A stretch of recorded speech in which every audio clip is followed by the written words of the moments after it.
BITV channel पर आपका स्वागत है। BITV यूट्यूब चैनल पर सब्सक्राइब करिए, बेल आइकन दबाएं।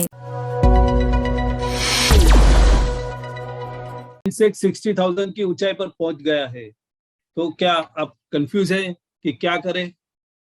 तो 5 मिनट के लिए मेरे साथ जुड़े रहिए। जो लोग स्टॉक मार्केट में इन्वेस्टमेंट या ट्रेडिंग करते हैं वो अब जरूर बहुत ही खुश होंगे, क्योंकि स्टॉक मार्केट नई ऊंचाई पर पहुंच चुका है। मेरे बहुत सारे क्लाइंट मुझे कॉल करने लगे जैसे ही सेंसेक्स 60,000 और निफ्टी 17,850 क्रॉस हो गया कि हमें अभी क्या करना चाहिए। हम थोड़े कंफ्यूज है, तो क्या हमें प्रॉफिट बुक कर लेना चाहिए या और फंड इन्वेस्ट करना चाहिए? तो दोस्तों, ये दोनों सिचुएशन एकदम ऑपोजिट है, करेक्ट? तो मेरे हिसाब से हमें फाइनेंशियल प्रिंसिपल को ही ध्यान में रख के आगे कदम बढ़ाना चाहिए। चलो एक सिंपल एग्जांपल लेते हैं। अगर मैं कहूं कि स्टॉक बेच दो और प्रॉफिट बुक कर लो, और कुछ भी वजह से अगर मार्केट नीचे गया, तो लास्ट जो अभी आप 2 दिन से देख रहे हैं कि मार्केट ऑलमोस्ट 2000 पॉइंट नीचे गया है, तो आप जरूर खुश हो जाएंगे कि we took the wise decision, चलो हम बच गए। लेकिन अगर सिचुएशन रिवर्स हो गई और समझो मार्केट 2000 या 2500 तक ऊपर चला गया, तो आप स्वाभाविक है थोड़े डिस्टर्ब हो जाएंगे कि क्या हमने गलत स्टेप ले लिया, हमें थोड़ा वेट कर लेना चाहिए था, तो थोड़ा और प्रॉफिट बुक कर लेते थे। फिर भी, और अगर मैं बोलूं कि आप थोड़ा वेट कर लो और मार्केट ऊपर गया, तो आप जरूर खुश होंगे। लेकिन आपके दिमाग में एक सेकंड थॉट जरूर आएगा कि क्या मार्केट नीचे गया तो थोड़ा प्रॉफिट बुक कर ले, या और रुक जाए सही में। और सच में अनफॉर्चुनेटली मार्केट से समझो 2200 पॉइंट नीचे चला जाता है, तो आप जरूर डिसअपॉइंट हो जाएंगे और सोचने लगेंगे अगर प्रॉफिट बुक कर लिया होता तो अच्छा होता था। तो हम जानना चाहेंगे कि करेक्ट एक्शन या डायरेक्शन क्या होना चाहिए, करेक्ट?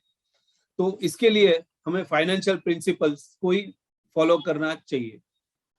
दोस्तों, हम पैसे कमाते हैं और सरप्लस फंड जो भी रहेगा वो कहीं ना कहीं कोई भी एसेट में हम इन्वेस्ट करते हैं, से गोल्ड ज्वेलरी है या प्रॉपर्टी है, म्यूचुअल फंड्स है या स्टॉक मार्केट है, इंश्योरेंस पॉलिसीज है, पोस्ट है।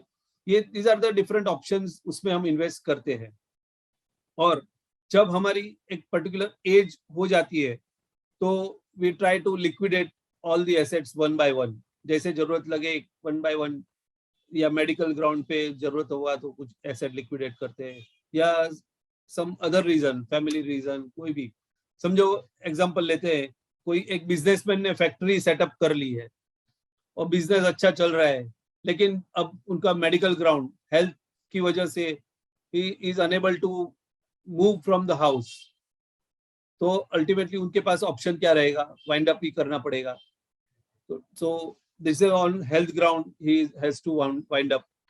या फैमिली रीजन बोल सकते हैं कि उनको लगता है कि आगे मेरा लड़का भी बिजनेस में जुड़ जाएगा और he has studied at US और वापस आना ही नहीं चाहता है, तो ultimately he has to close down his business.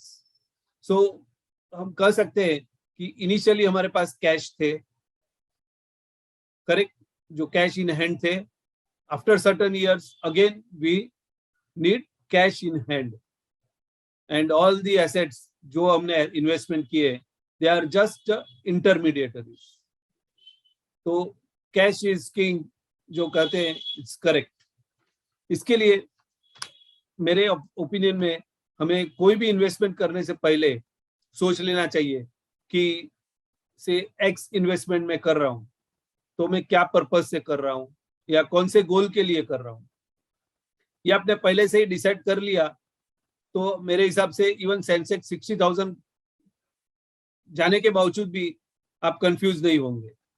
So to conclude, मैं ये बोल सकता हूं, सबसे पहले हमारा गोल क्या है और हमें उसके लिए कितना पैसा और कब कब लगने वाला है वो पहले डिसाइड कर लो।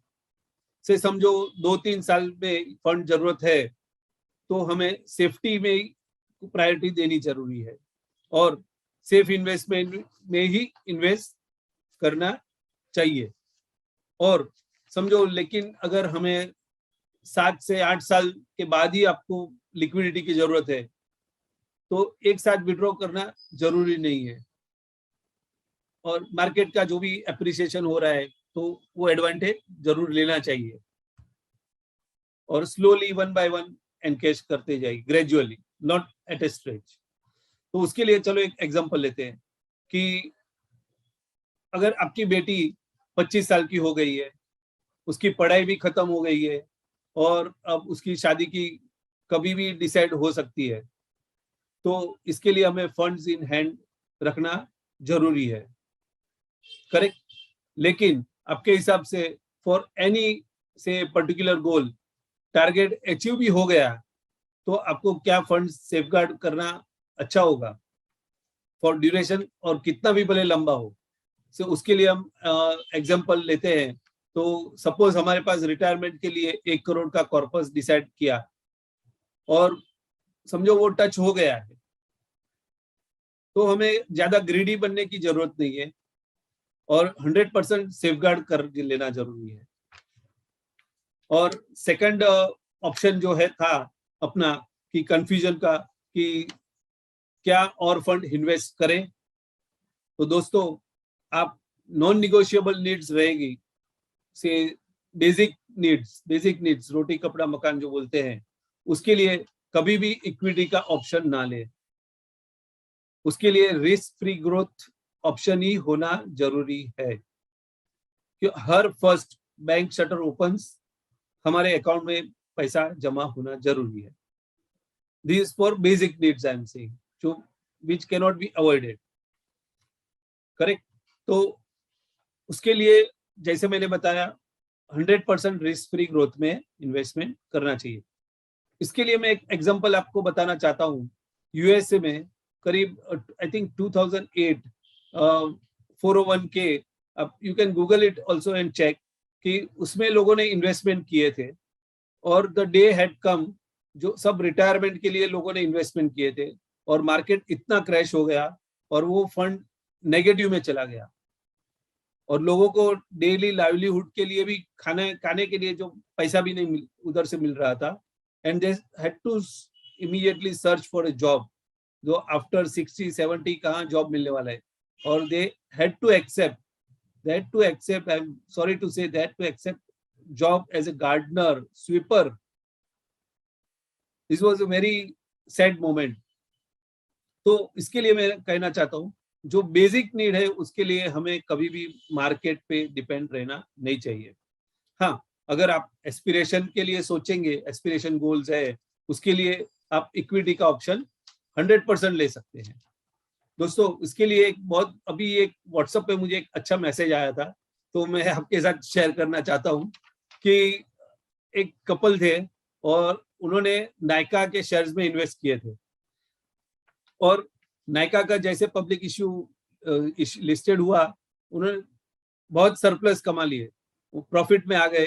उन्होंने उसकी वाइफ को कमिट कर दिया कि चलो इस टाइम अभी मालदीव्स की टूर पक्की है और जो सरप्लस आया उन्होंने इमीडिएटली नेक्स्ट पेटीएम का इश्यू आ रहा था उसमें सारे पैसे इन्वेस्ट कर दिए, सोचा कि और चलो डबल हो जाएंगे और अनफॉर्चुनेटली पेटीएम का जो आपको पता है रिजल्ट नेगेटिव में आ गया तो सारा पैसा जो कमाया था नायका में वो नेगेटिव में आ गया।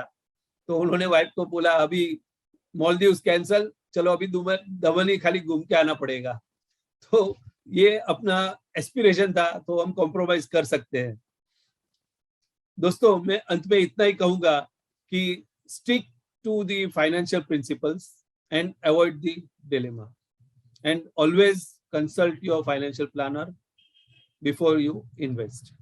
दोस्तों मेरा नाम तुषार जोशी है और पिछले 30 सालों से मुंबई से इंश्योरेंस एडवाइजर प्रोफेशन से जुड़ा हुआ हूँ और आप मुझे कांटेक्ट करने के लिए आप नीचे दिए हुई लिंक में कनेक्ट कर सकते हैं।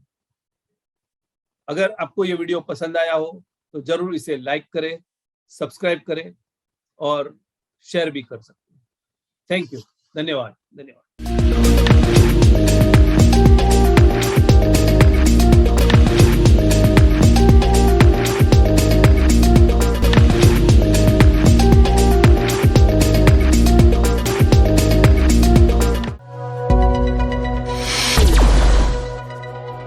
BITV चैनल पर आपका स्वागत है। BITV यूट्यूब चैनल पर सब्सक्राइब करिए, बेल आइकन दबाएं।